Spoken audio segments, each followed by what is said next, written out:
things are better when there is competition to them. The WCW to the WWE, YouTube Music versus Spotify, the Premier League versus some other soccer thing. I'm sorry, I don't know enough about it. Competition makes the thing you like better. And Bellator is going to do their level best to be that alternative. And because of the influx of Bellator fighters currently coming into the UFC, we decided to make this our very first Bellator review. And Bellator NYC won in what is kind of a landslide over Bellator's 149, 120, and 58 respectively. The date is June 24th, 2017. The venue, Madison Square Garden in New York City. 12,133 fans paid a total of $1.5 million to see the show. Our commentary team is Marone, the bipolar rock and roller, and evil Joe Rogan, Jimmy Smith. On the broadcast, we had a double header. The preliminaries were shown on Spike TV, and that was technically considered Bellator 180. You could see James Gallagher defeat Shinzo Machida by submission, Heather Hardy defeating Alice Yager, and in the main event, you could see Ryan Bader defeat Phil Davis to become the new Bellator light heavyweight champion by split decision in his very first fight in Bellator. In the second of 3 championship fights on the night, welterweight champion Douglas Lima defends his belt against Lorenz Larkin. Round 1, an actual bell sounds. That's different. I am very used to the horn. A minute in, Lima hits his first leg kick and he gets responded to by Larkin. Larkin starts pouring on with the kicks to the head and into the leg. Nothing really damaging, and the crowd is deathly quiet. Larkin does eventually hit one of the combinations he's been trying with about a minute left in the round. Lima lands an uppercut and closes the distance in the last 10 seconds of the round as we end up against the cage. Lima picks up the pace a little bit, starting round 2 with a couple of kicks, one under the armpit, one right to the body, but then Larkin throws a couple of combinations very crisp. Lima gets a shot, then a left hand and a hook, and down goes Larkin. Lima jumps in with the ground and pound, but Larkin seems to survive. Larkin is now back up to his feet. Lima couldn't finish it on the ground. He goes to throw a couple of shots, but Larkin can block them. Both guys start swinging against the cage. Nobody really lands anything, but Larkin is trying to get the momentum back after that knockdown early in the fight. Round 3, Lima starts with a pretty heavy body kick and follows it up with a push kick up against the cage. We get a couple of shots exchanged, but most of them miss or are ducked. Lima does plant a jab to the side of Larkin's head, not so much damaging as it is annoying. It's as if both of these guys are saying, okay, you had your fun in round 2, now it's back to feinting. But very few things get thrown and even less are landed. Round 4, Lima starts off looking aggressive, a couple of low leg kicks. Larkin started this fight with a lot of combinations, throwing multiple shots in bunches, and now he seems to have given up on that here in the championship rounds, throwing one at a time. Lima goes for a kick that looks more like Drew McIntyre's Claymore, but falls to the ground. Larkin goes to make a move, but Lima literally pushes him onto the ground. He jumps on for a little bit more ground and pound, but doesn't really land anything effective as round 4 ends. As we go into round 5, they mention that Aaron Pico is going to make his Bellator debut, and indeed his professional MMA debut. Gosh, I sure do hope his day goes well. Round 5 starts, and both guys seem to acknowledge that it's time to step it up. Larkin goes in with a flurry, reminding himself of those combinations he threw earlier on in the fight. He lands a stiff body kick that makes Lima double over.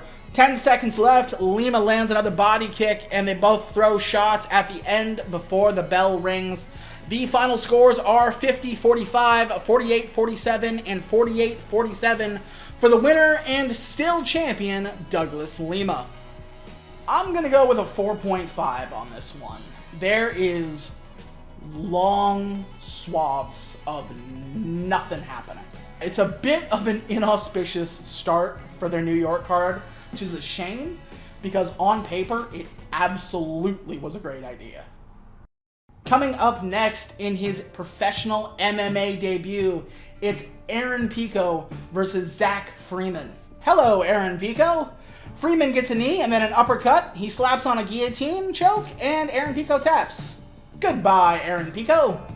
It's always hard to rate these fights that are less than 30 seconds long. I'm gonna say a 6.5. And it's such a shame because, like I said, they mention Aaron Pico's name 5 or 6 times in the lead up to this fight. So obviously this was supposed to be a big deal. And, you know, we did a video over on the main channel about Aaron Pico and his career in Bellator as he moves on to the UFC, which he had a solid career after this. This is a devastating start.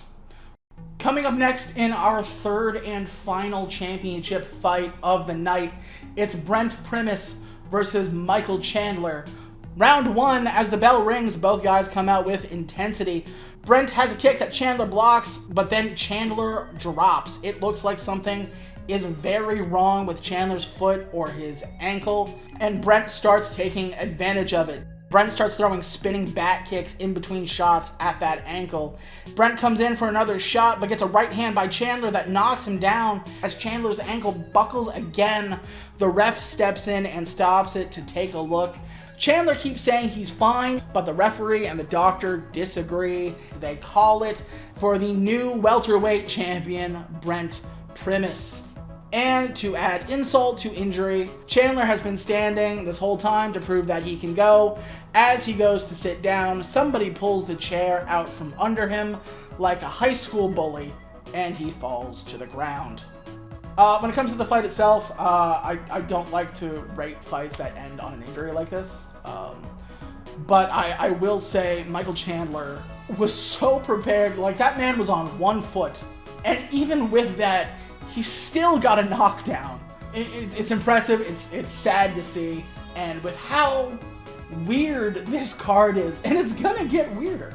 You know, for the first New York show, there's a lot going on with this one, man.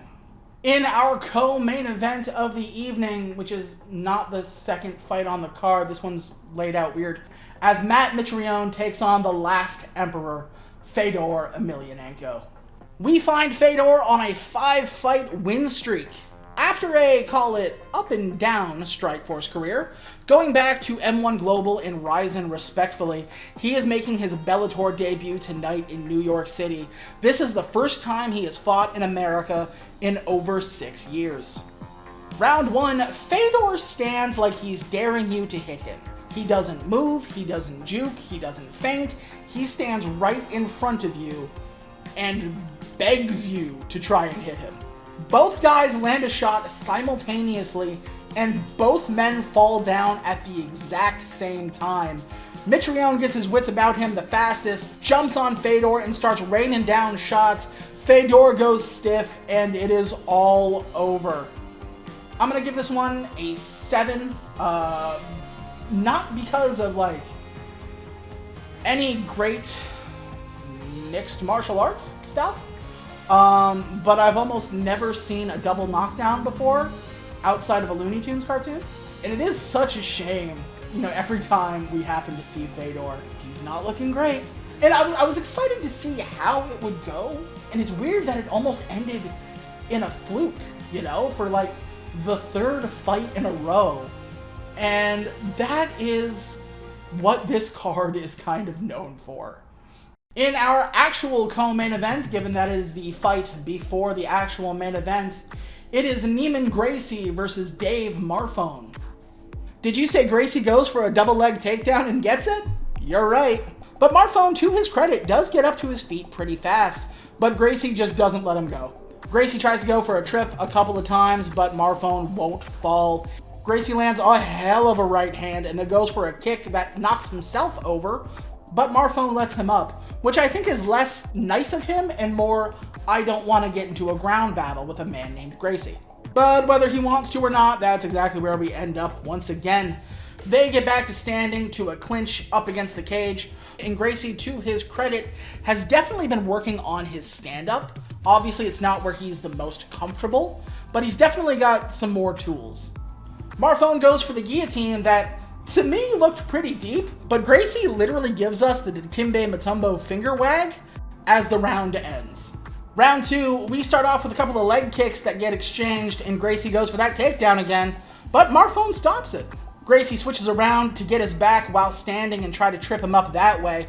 Dave turns it around to almost a judo throw, but Gracie doesn't let him go. Gracie gets his arm around the neck, Dave Marone taps out to the rear naked choke, and it is all over. I'm going to give this one a 7.5 out of 10, and honestly, this is probably the fight of the night, because it is the best case of the mixing of martial arts. It's always nice to watch the Gracies do what they do well. You know, Brazilian Jiu-Jitsu isn't the be-all, end-all in mixed martial arts anymore, but to watch somebody who is at the top of the class when it comes to that thing do what they do well is so much fun to watch. And in our main event of the evening, a grudge match, it is the gangster from West Lynn, Oregon, Chael Sonnen, versus the axe murderer Wanderlei Silva. Silva was ultimately pulled from an earlier fight with Sonnen after a refusal to undergo a random drug test. Bellator, giving you the fight you want 5 years after you wanted them. Round 1, Sonnen immediately goes for that double leg takedown and just starts devouring Silva. He does try to grab the back of Chael's head to control him a little bit, but Sonnen is always staying busy. They do finally get up to the feet, but Sonnen immediately gets him up against the cage. They do eventually break apart, and Silva gets the right hand that knocks Chael down to the ground. 90 seconds left in this fight, and the complexion has changed completely. Chael tries to get some distance to get up to his feet and get a takedown back in the other direction. Now, Sonnen is in control. He looks like he's going for a Kimura, trying to isolate the wrist, but he can't quite get it, so he ends the round in half guard. Round 2, at ringside, Tito Ortiz is yelling at Chael Sonnen, calling him a pussy, and trying to pretend that he doesn't know he's on camera. At the beginning of round 2, Chael comes out screaming with a knee, and Silva responds with a right hand that hurts Chael bad. They drop down to the ground as Silva gets a guillotine choke, or at least an attempt at one. He doesn't make a move, he doesn't try to tighten his grip, he's just kind of lying there, and so is Chael Sonnen, to be honest with you. Eventually, Big John McCarthy does stand them up, but immediately Silva gets taken down, and we're right back to where we were at the beginning of round 1. And Sonnen remains in top control, landing shots, not enough to knock him out or do any real damage, but definitely scoring points and keeping himself busy as round 2 ends.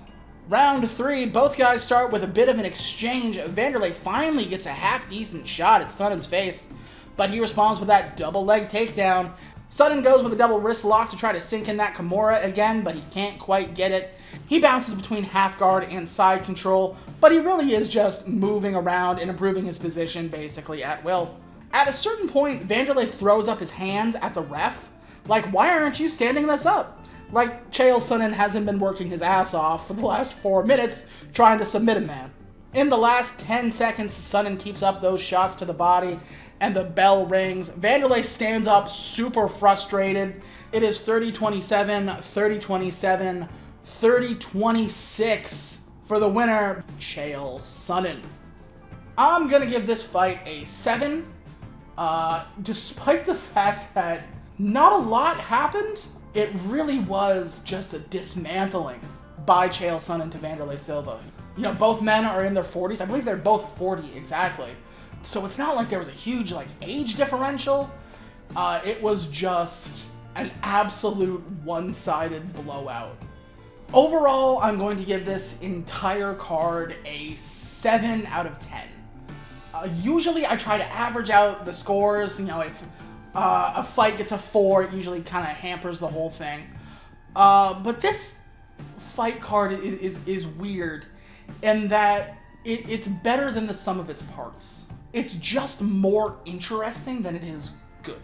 There were so many strange occurrences that you couldn't have planned for. You know, Pico getting tapped out in under 30 seconds, Michael Chandler's foot giving up on him.